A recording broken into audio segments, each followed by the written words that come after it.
When you watch a film or a show for the first time, you often know if you liked it or not. At least that is the case for me, with a few exceptions. After seeing The Rings of Power episode 1 and 2, I can say I overall liked it, but there are things I would criticize as well. The cinematography, the camera work, is really impressive, and you notice the immense budget and love for details. Many beautiful shots. But when it comes to reviewing it, I need to explain why I liked it and hope that people find that information useful. As it's almost always the case, there are things I liked and things I disliked, and those need to be weighted and balanced against each other to create one's overall impression. I'm Chris, aka The Philosopher's Games, and that is what I want to explore today in this video. I make Tolkien-related lore videos on YouTube for some years now and collected a decent knowledge of his writings. As a result, the book's perspective is important for me and will be part of this video, but I can already spoil you might have to blend that knowledge out at times to truly enjoy the show.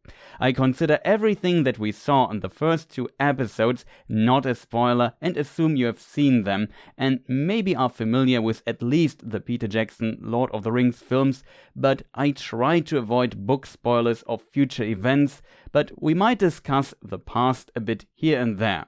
I also try to pronounce names as Tolkien described it, and shoutouts to the artists that allowed me to use their fantastic artworks.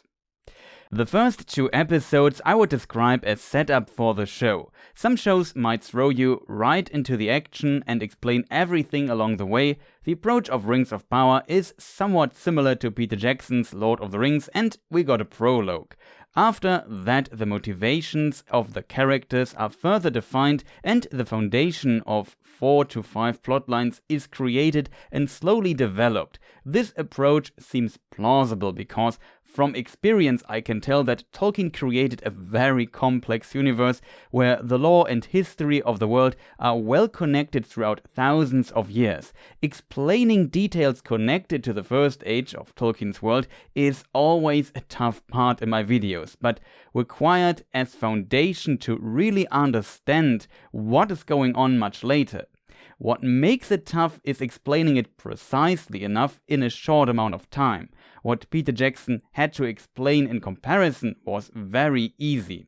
Also, for context, Lord of the Rings plays in the Third Age, Rings of Power in the Second, and there is also the First Age or Elder Days before that, which establishes the very roots of the culture of elves, men, dwarves, and other folks. The prologue in Rings of Power has the same issue, dealing with this immense complexity, but it also has an additional one which makes it even more challenging: the rights. In my videos I can just summarize what is in the books and tell you about it using my own words. In an adaptation like this, they need rights for that, and they only have the rights for The Lord of the Rings, including the appendices, and The Hobbit. But those are very limited in what they tell us about the distant past from the perspective of a time where Frodo and Sam, the main characters of The Lord of the Rings, leave their home, the Shire. And this shows in the prologue. If you know the book The Silmarillion, which is background story and lore of The Lord of the Rings, the book, and covers mostly the First Age, you understand the prologue very well, but notice that they can only hint at things but not fully explore, show or name them. With that knowledge, the prologue felt like something is holding it back, like driving with the handbrake on. I think the writers really tried to squeeze as much First Age out of The Lord of the Rings as possible, but if you know how it's supposed to be, you notice it's not the same. In addition, the implications they make are so vague that people who don't know the Silmarillion will have potentially no clue what is going on there, and it might even seem cryptic for them. This then leads me to the question, who did they make this prologue for? As book fan, I appreciate the effort, and me trying to figure out what they might be referencing was fun, but of course I noticed that many details were off. On the other hand, people who don't know the lore have most likely no idea what it means besides some standard fantasy themes and have more questions than before in a worst case scenario. I assume or hope that they might come back to parts of it if needed and explain it further, like Peter Jackson did in, for example, Rivendell, when Elrond says to Gandalf, "I was there 3,000 years ago." In some dialogues we find more details of the past already, especially in episode 2, but just from the perspective of episode 1 and 2, I would say they did not fully achieve building a solid lore foundation for new people, but I could be wrong. Let me know in the comments how you liked the prologue if you are new to the lore. With the prologue we come to one of the main characters that is established in it, Galadriel. We know her from The Lord of the Rings, but as an immortal elf she must have been around earlier, and from the books we know she was born in the First Age on the West Continent called Aman. The prologue depicts a young Galadriel in a scene that can only take place in Aman during that age, because we see the two glowing trees. And as in the books, they got destroyed and we see the darkening of Valinor. The problem is a bit that without further commentary, you don't know what the deal with those trees is and what happens after it on the West Continent and who exactly destroyed them. Some of it is of course hinted at, but the prologue is, in my opinion, not able to portray the important details well enough. The consequences of what we just saw are, though very much present in the story of the Rings of Power, or even in The Lord of the Rings much later, but we only get a very vague outline of it. If you ask why do the elves sail west anyway when the trees are gone, well, there's an answer to that, but it's out of reach due to missing rights. That's unfortunate, but not really the fault of the show.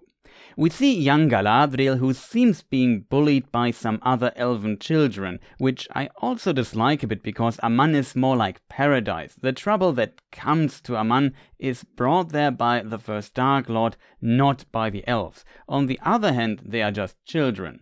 I kind of like the reference that one of them has red hair, which hints at the elf Maedhros, one of Feanor's sons. Galadriel says in the off, "Nothing is evil from the beginning," which is very fitting because he and his brothers will do some terrible things later. Maedhros is of course in the books older than her brother Finrod, so should be an adult as well, but as said, they don't have the rights, and I think it's just a little wink for the Silmarillion fans. I think though inside Rings of Power, some of these children might later become companions of Galadriel. It's, I guess, a classic film trope, but Galadriel, as one of the greatest elves in history, jumps on the bullies and wants to start to smack some sense into them. Which feels again a bit too human. This is a setup for how Galadriel is portrayed, and I'm not sure if I like it. I really like the performances of the actress of young and adult Galadriel, but how the character is written and her setup is, in my opinion, really off. Galadriel is established as not fearing physical fights. Her brother Finrod then talks to her and tries to teach her an important lesson. One part of it is whispered and not revealed to the audience. And of course, that is the setup for a decision she later makes. I think all that kind of works, but I found it not very elegant or creative. But it's the foundation of Galadriel in the first 2 episodes. With that, they make it not easy for Morgoth Clark. One could say she was still a child in these scenes, but in my opinion she also continues like that, as if somebody pressed pause and she grew up in the meantime over thousands of years, but her basic character idea has not moved on, even though she is thousands of years older when we see her again in the Second Age. She is still somewhat child Galadriel. That makes her feel less immortal elf and more like a human, like the dialogue with her brother was 4 years ago, not millennia. Of course, I can see that the death of her brother sparks an obsession in her to hunt Sauron, but it's all too static for this amount of time, even for an elf. In general, I feel some elves feel a bit too much like humans. Of course, character development off-screen is problematic, and it's difficult to portray, but maybe don't make this childhood section so important for these 2 episodes. In Galadriel's story arc after the prologue, she travels a lot and she still searches for Sauron by any means necessary because, as we learned, Sauron killed her brother and escaped. In between we see some epic battle scenes from the First Age, which might be the War of Wrath or other epic First Age battles. Centuries later, we have this scene in the frozen wastelands of Forod-Waith, where she travels far north and almost left somebody behind. She does not do that though, and here I think the writers play a bit on Feanor, her uncle, who swore a terrible oath and was obsessed with it. I think they want to show with that scene that she is not as bad as her uncle. There is still some compassion left in her, but she is not able to see the well-being of her companions. I think this will be a point in the story where she will grow, and I can live with that. The fighting scene against the troll was also, let's say, interesting. I guess because the others were half frozen to death, tired, and exploring a very evil place.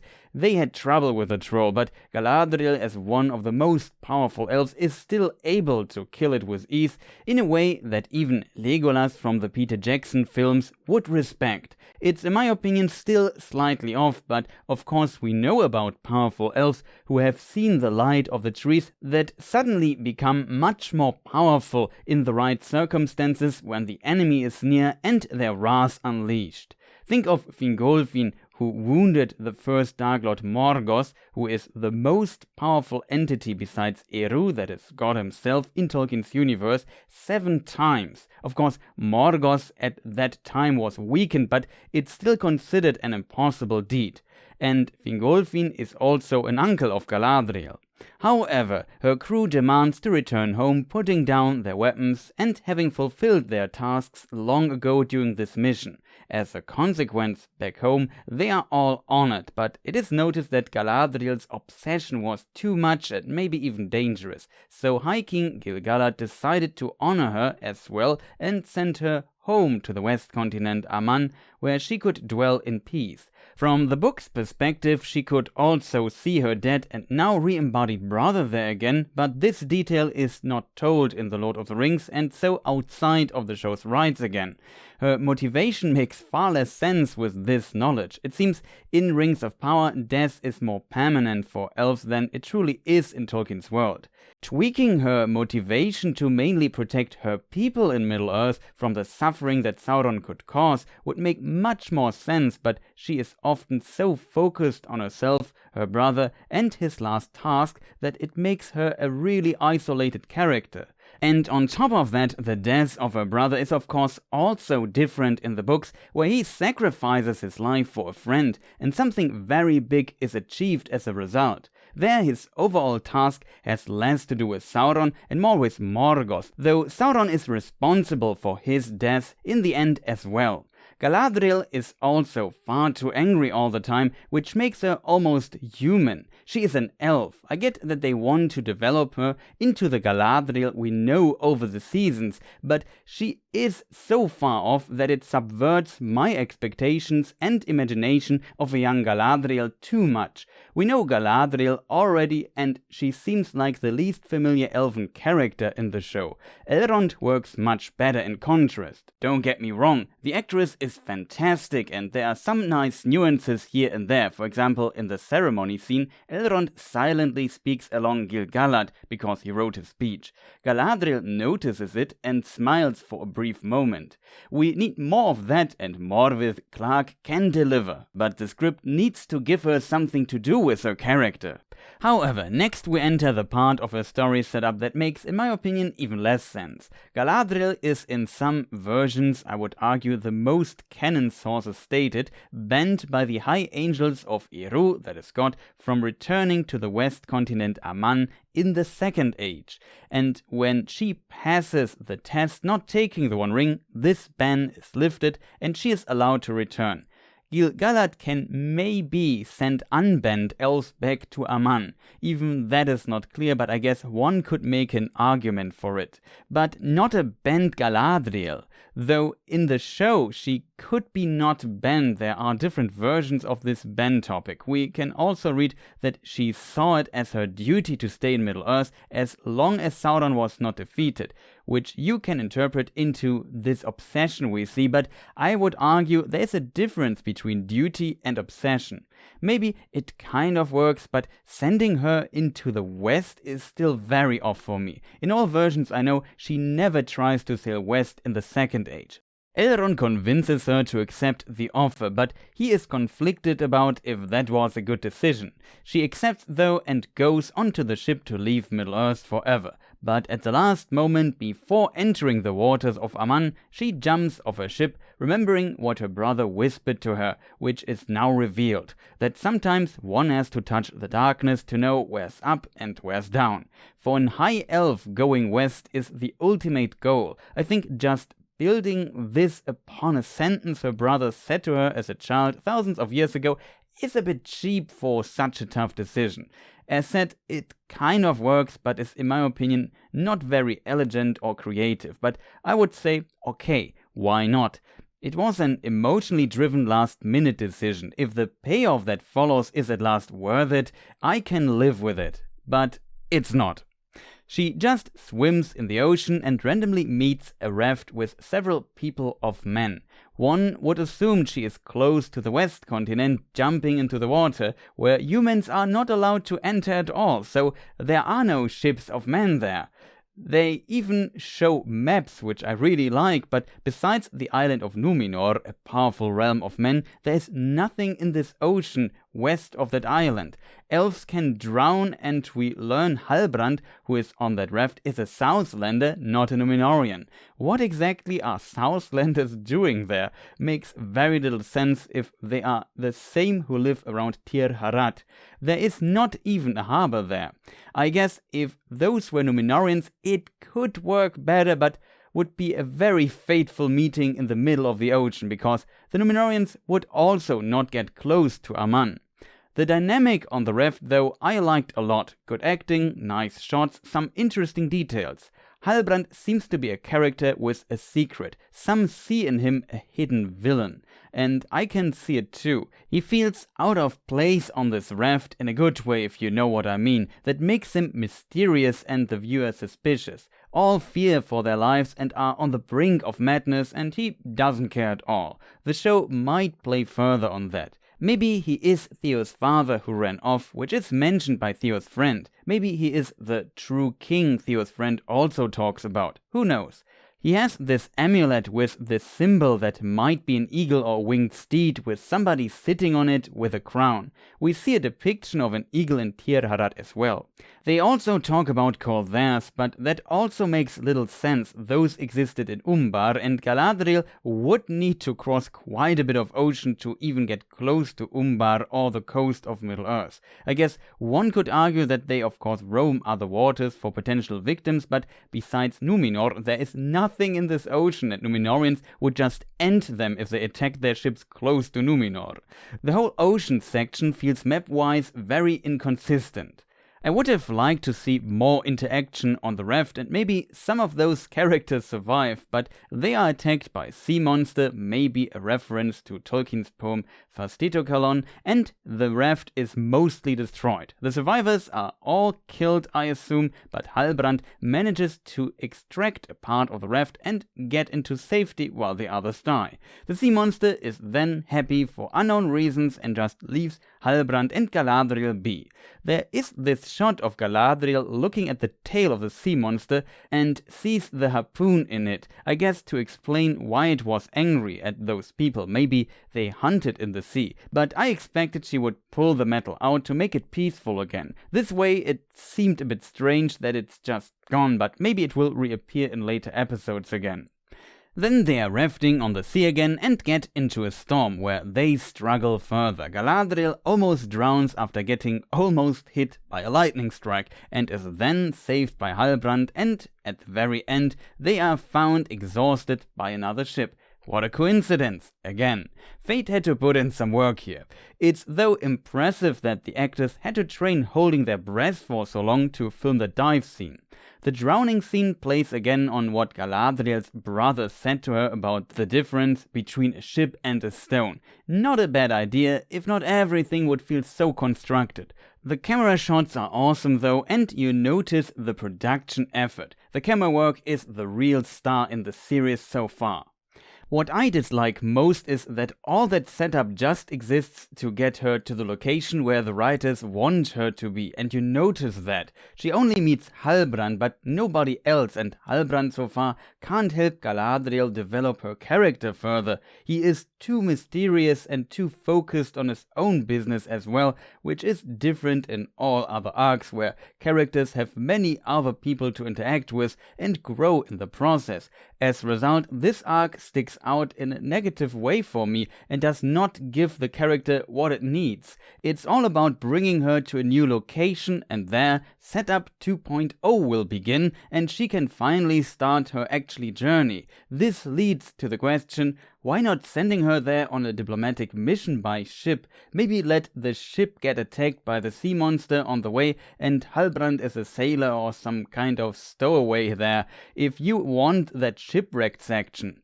But this way it felt completely implausible and artificial from my perspective. It looked pretty cool and had its moments. I liked when the elves on the ship started singing and we had this nice play with diegetic and non-diegetic sound, but overall I did not like the setup of it on a writing level. It felt very off and now gives Galadriel a tough start compared to the other characters, but I assume it could all become better in episode 3 or 4. I think it's one of these shows that needs 3 to 4 episodes to really get going. This was all pretty negative so far, so let us talk a bit about what I liked. Elrond is one of my favorite elves in Tolkien's universe. When I saw the first trailers, I was quite skeptical, but now, after seeing Robert Aramayo in action, I'm impressed. Very impressed. Amazing actor, and his chemistry with Durin and Disa convinced me completely. It also helps that his story setup makes sense. In the books, Elrond in the first half of the Second Age is not the Lord of Rivendell, but the Herald of High King Gilgalad. A herald is a medieval diplomat, and that is what he is in the show as well. They set him up much better than Galadriel. He has, for example, to convince her to sail west as mentioned, but he is in the end not sure if that was the right decision, and I believe him that he is concerned about the well-being of his friend. This already offers much more range than Galadriel being obsessed with her revenge and being angry. The writers, in contrast, kept Galadriel too isolated. She is most of the time on her own, even when there are other characters around. The dialogue with Elrond was a change from that, and it helped a bit, exploring her character further, but she is then moved to her boat tour. I liked how Elrond brings in some more energy in his voice to say that she goes too far. When Galadriel's obsession gets through again. You see both actors play it well, and Galadriel needs more of those scenes, but I think her setup will continue in episode 3, where she will also meet many new characters, and in episode 4 we hopefully are fully set up for her arc. By the way, on the little piece of paper Galadriel shows Elrond, we can read, according to my moderator Kirdan, who's really good at reading Tengwar, shoutouts, something Ranost, halls and chambers, something Erin, so maybe therein, the smell of doom hung heavy, an emblem appeared. While in the cold, evil hideout Galadriel found the mark of Sauron, which was also on her brother and on Theo's sword, so I assume she noted that on that piece of paper. However, Elrond is then sent to Eregion to help Gillibrimbor, the Lord of Eregion and descendant of Galadriel's uncle Feanor, to build a powerful forge. Gillibrimbor has an interesting conversation with him that expands the lore from the prologue a bit. He shows him his plans, and on them there are texts written in Tengwar, the elvish writing system of the Noldor, also invented by Feanor. We find it in a specific mode on the One Ring as well. They are written phonetically in modern English. This one reads, the design for the tower, leaves of the tower is a new device, emblem of our people in Eregion and call to mind the trees of Valinor. Here we can read, cause as long as you provide a downhill channel to contain its flow by capturing water in its journey from the mountains, the hills and the rooftops, and guiding it in channels, you can deliver it to where it will be necessary, useful, or simply beautiful, a gladness to the eyes and heart. Shoutouts again to my moderator Kirdan, who put in the time and helped me out here.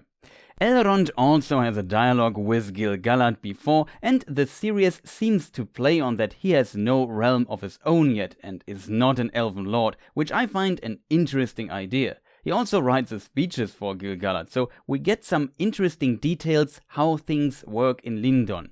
In this time also the meteor appears and Gilgalad finds a leaf with something black on it, maybe realizing that Galadriel was not wrong. I mean, he should know that Sauron is immortal, so he does not just vanish with time, and in the books he is the first to warn of Sauron and takes action very early, so it seems strange here, but back to Eregion. The forge must be built fast for some unknown reason, and there is no elven workforce big enough for that project. So Elrond comes up with the idea to ask his old friends, the dwarves of Khazar Doom, also known as Moria. As mentioned, the dialogue with Gillibrimbor gives us new lore information, for example about the Silmarilli, 3 legendary gems, the most powerful artifacts ever created by an elf. I use the elven plural for Silmarils here. And they were created by Feanor, an ancestor of Gillibrimbor, in some versions his grandfather, which I will assume for this video from now on. We also see the hammer of Feanor. Elrond does not touch it though, which is probably smart considering the whole curse thing. Gillibrimbor, as a character who is also very good at creating things, is portrayed as ambitious, wanting to create something of meaning on a similar level as his grandfather wants.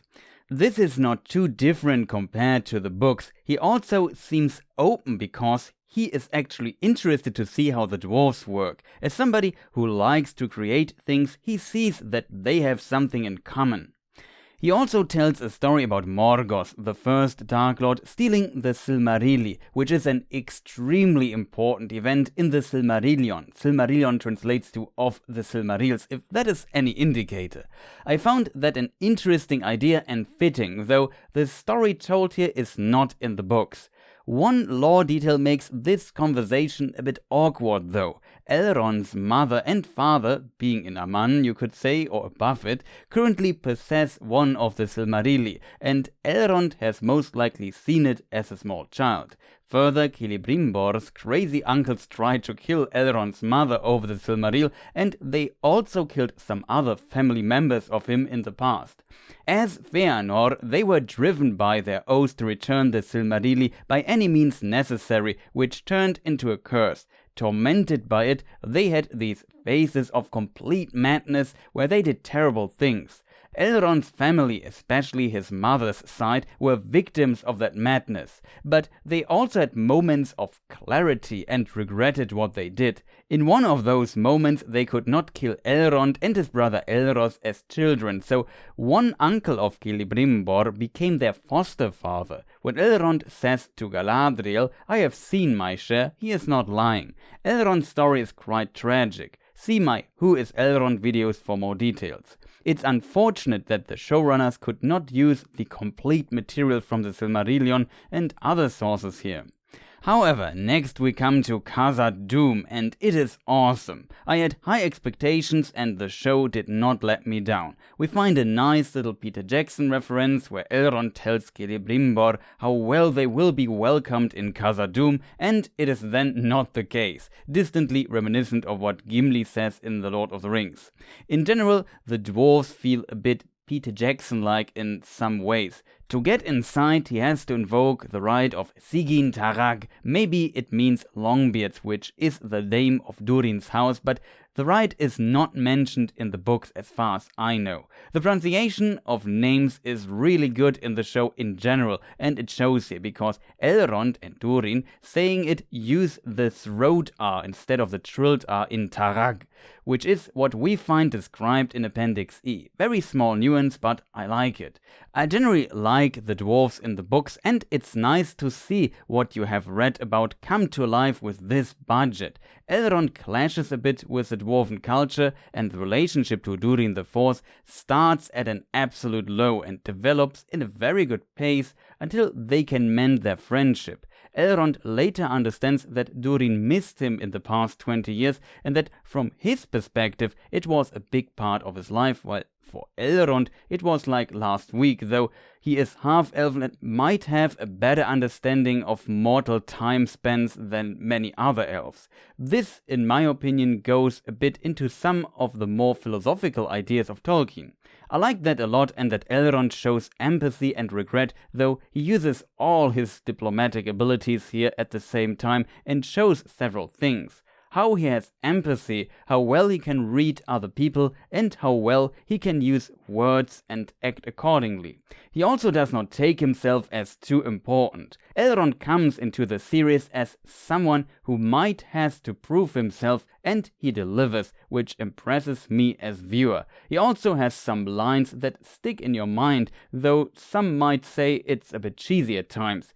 He mostly fits to what Tolkien wrote in The Hobbit about him. He was as noble and as fair in face as an elf lord, as strong as a warrior, as wise as a wizard, as venerable as a king of dwarves, and as kind as summer. Most of that is addressed in a way. He starts from a point where he has to apologize and invests into his apology. That makes him very likable. I'm not sure if he hits the rock with the axe handle on purpose to break it in this contest, but he then reads on the new pickaxe he gets, "Ein in our hands," written in Kyr's, originally also an elven writing system adopted by the dwarves later. I think he gives up on purpose here, enduring the defeat and the scorn of the dwarves, which for sure puts Durin in a significant better mood. You see the relief in Durin's face. He was also at his limit, and Elrond's performance was respectable. They competed in this test of endurance until the axe broke. I think that shot on the axe handle was pretty cool because he does not want to break iron, so Durin, he wants to form it. He also kneels looking up to Durin, making him look bigger. Camera work is on point. Details like these I want to see in this show, and I think a lot of people like the Khazad-dûm section as a result. Then Durin and Elrond can talk and he can explore what happened. On the elevator the size difference works well and it looks very natural. You see, Durin is not standing further in the background, which makes this shot great in my opinion. Elrond is very wise by catching up with what he missed in his absence and congratulates his friend, showing that there was no ill will. He also suggests to go and apologize to his wife Disa, which is a smart move. At Prince Durin's home, the scene composition is really nice, and it manages to introduce Disa as a bridge between Durin and Elrond. It's perfectly represented by the so-called blocking, so where the actors stand in the scene. You notice how Durin and Elrond get closer and closer, and at the end, Elrond stands up and suggests to leave 3 times, until Durin insists he stays. Well played, Elrond. I liked what he said about the tree growing in such a dark place as Khazad-dûm, connecting it to the love between Durin and Disa, and that there where love is, there's light, so it is no wonder that it grew there. This references the concept of light again. As said, some might see it as cheesy, but it worked perfectly for me. You also believe Elrond that he is not just playing them to reach his goals, but is honest here, though he needs to ask for help as well, which is of course tough to balance. The chemistry between Disa, Durin and Elrond is also fantastic. For me, my highlight of the show. Later we see King Durin III and Durin IV talking to each other. I assume it's about Mithril, and Durin III is suspicious about the elves showing up at that time, but his son is now on Elrond's side and trusts him. Another story arc of the show that surprised me positively were the Harfoots. I expected to not like them at all, but Nori and Poppy work so well together, it's adorable. In addition, it really seems the world building is mostly very solid. I love how they have their own proverbs fitting their culture. One detail I notice is that they use the word human, it has a Latin root, instead of man with the Germanic root. Tolkien tried to avoid the Latin form. This is only a concern in languages with 2 forms though. I like that the idea behind the big wheels of their carts is to be very reminiscent of the round doors we know later from the Shire. Still, I'm a bit worried who the stranger might be, but at least they play with themes we know from Peter Jackson's Lord of the Rings and also some darker themes to make it not fully clear. This is reminiscent of Halbrand in the Galadriel arc, and they could also play with it being a red herring there because it's almost too obvious. The setup works quite well for Nori, and she seems like a very curious hobbit. Harfoots are hobbits, though the term hobbit did not exist this early in the Second Age. She also seems smart. When they eat blackberries and a wolf appears in the distance and her sister finds a footprint, she tries to hint at this by talking about a dog to not make her sister panic. Poppy does not get it. Keen eyes for Hobbit, and in my opinion very fitting to the style how Tolkien describes some hobbits in Lord of the Rings. So it seems plausible that she finds the stranger who was inside the meteorite and helps him. All of this is not in the books though. Nori shows compassion for others. Of course, she learns that her curiosity also can lead to trouble when her father breaks his foot. It seems the stranger causes some bad things to happen around him at times and is a very powerful entity, but she does not fear him at all. I assume he's one of the Maiar, angels of lower rank, but I don't know if a good one or a bad one. Poppy also seems to have some social intelligence. When Malva makes a snarky comment on Nori's injured father, while Nori is sad and blames herself for the accident, Poppy tells her, "Mind your own fire." I like that detail because it adds to the characters in a very short amount of time. I guess the series establishes Nori and Poppy like Frodo and Sam in a way, so nothing new one could say, but it's still different enough that I want to follow this arc more. I didn't like the idea of the stranger to 100%, but I would love to see more of the Harfoots. I'm positively surprised. The stranger's interaction with Nori is also interesting. He speaks Quenya, one of the elven languages it seems. Mana Ure means blessed heat, or what is heat? Maybe he means fire instead of heat with it, because he is connected to fire it seems. He also writes things down, but I could not read it. The scene where he eats the snails completely with their shell, or Nori's sign language, I like too. At times he gives Gandalf vibes or Radagast, whispering to the fireflies.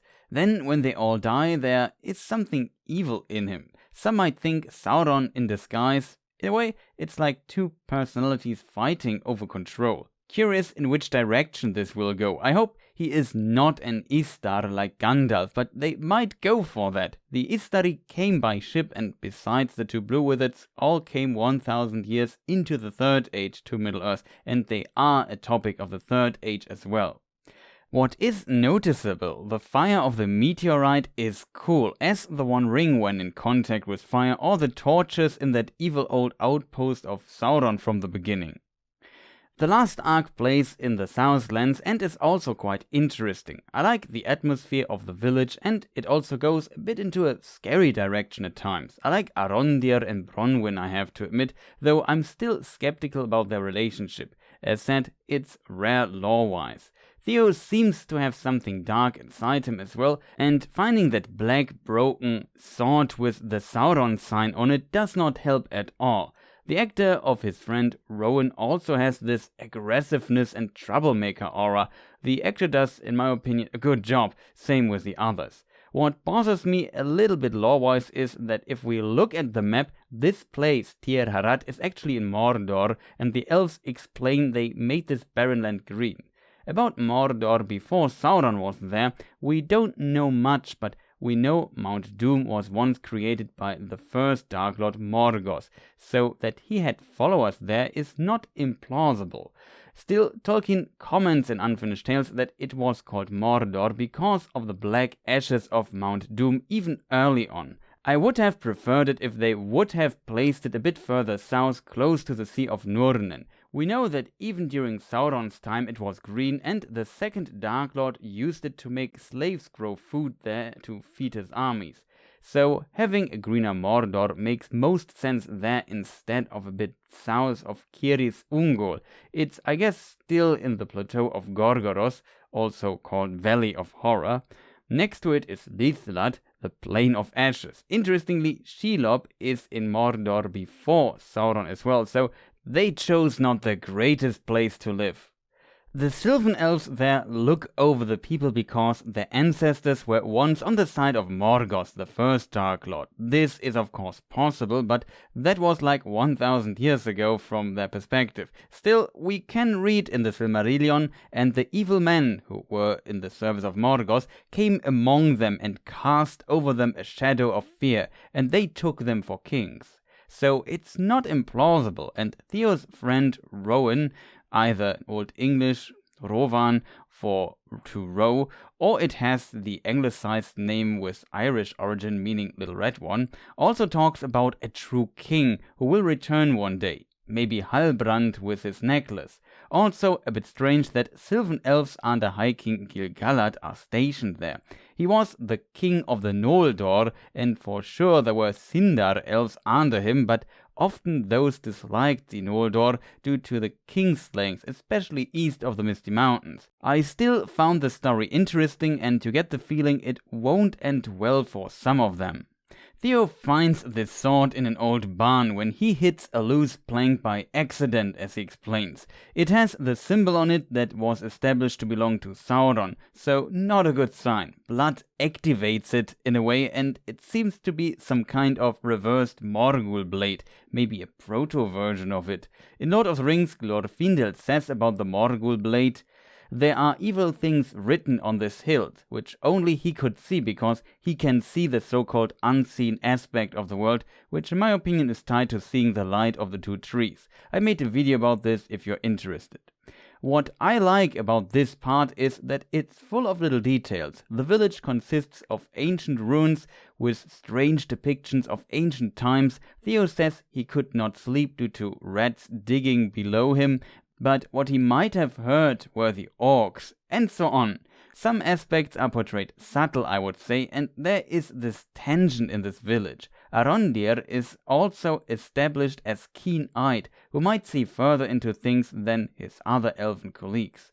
He says to the chess player basically checkmate in 3 moves, and hears the conversation inside while still being outside. As a result, he feels a bit more elven than some of the other characters in a way, and he seems to be distantly reminiscent of Legolas. He might see more in the people living there, though they give him a hard time. If he is right, we will see, but that is, in my opinion, an interesting setup. Bronwyn also gives him Alfirin seeds, which usually grow on graves. We know that from Rohan later. The name means not dying, which is maybe what Bronwyn wishes for their relationship, or for both of them in these dangerous lands. I also like the dialogue about healers. Then later, when Arondir visits Bronwyn to talk about the elves leaving, they investigate a sick cow which gives out black goo instead of milk. Might show the evil returning to this land, and he and Bronwyn investigate just to find a neighbor village empty, and it seems the people were kidnapped because there are no corpses and they find tunnels. Arondir investigates the tunnels, which get really scary and a bit claustrophobic, while Bronwyn tries to warn her village. The villagers won't listen to her, and she goes home. There she meets a hidden Theo and an orc. Theo, before she arrived there, got into a really aggressive mood, hearing rats again under the floor, and he punches a hole into the ground with a metal thing in anger. I like how this is filmed, and he panics when he sees no rat, but an eye looking at him. When it comes to the confrontation with the orc, which looks really scary, the orc is incredibly hard to kill and very strong. The scene where he emerges out of the hole has some Nosferatu from 1922 vibes. His claws seems deadly and scary. However, the orc does not seem too smart most of the time. I think him throwing the table towards the door to hinder Theo from fleeing was the only smart move he made. It could be that he is drawn to Theo because he used the sword. You notice that he starts to ignore Bronwyn at times, which either is the classic stupid enemy trope or maybe there is more to it. Still, if he would have acted smarter, both Bronwyn and Theo would be dead, and he really felt like a real threat. At the end, Bronwyn manages to cut off his head, which she then uses as proof to convince the other villagers to leave for the watchtower. It might be strange that they leave the next day if one orc was already there using the tunnel. I would have left immediately, but maybe it was already late and packing supplies takes a moment anyway, but next day they leave. In the meantime, Arondir is captured, I assume by the orcs, in also a quite scary scene. The last thing I would like to discuss is Gilgalad. In the books, he warns about Sauron. A new shadow arises in the east as one of the first, if not the first. He writes a letter to Numenor proposing an alliance which is delivered 2nd Age 882, that is over 100 years before Sauron takes Mordor as his realm. I assume Galadriel was suspicious as well at some point, but we don't know when, so for some people his depiction might be off.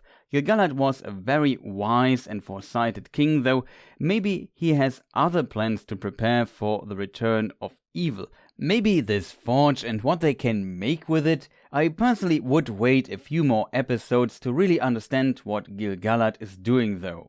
Now when it comes to weighting and comparing the pros and cons of what the two episodes offered, I would say that the aspects I disliked are less than those which I liked, which overall gives me a positive impression, but it's also by no means perfect. Especially Galadriel's arc is, while visually impressive with, for example, the water scenes, really not that great so far. Very artificial. Galadriel as a character is quite far away from the Galadriel we know. Her actress is great, but the script knows too much anger driven by obsession as emotion for her, and she is alone too much. She would have needed more interaction with others. I hope after the writers brought her where she needs to be, she can start developing a bit. The setup of her story arc is doing her character and the actress a disservice so far. Still, I think it's a show that needs a few episodes to get going.